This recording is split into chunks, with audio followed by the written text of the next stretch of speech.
Reka ngusingize, reka ngutambire, reka nguhimbaze, reka nguramye. Wambereye inashyikirwa Yesu Kristo umwami w'abantu.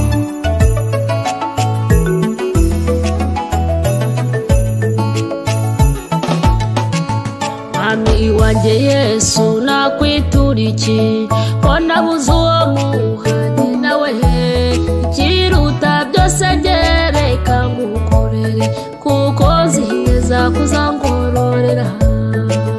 Mwami wanjye Yesu nakwitura iki, ko nabuze uwo muhanye nawe, ikiruta byose reka ngukorere, kuko nzi neza kuzangororera. Iminsi yanjye yongera yo kubaho, niko nanjye nzarushaho kugukorera. Nzahora nkuririmba kandi ndate n'ibyo wakoze.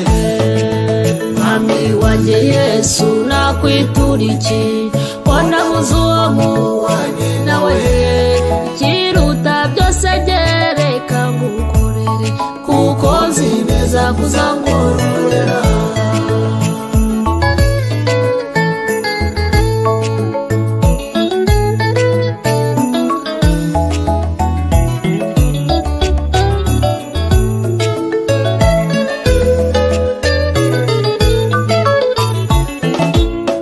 Mureke mbabwire jyewe mfite imahana imwe ikinga ntibakingure, iyo niyo ndatima iruta izindi, niyo yaremye isi n'ijuru.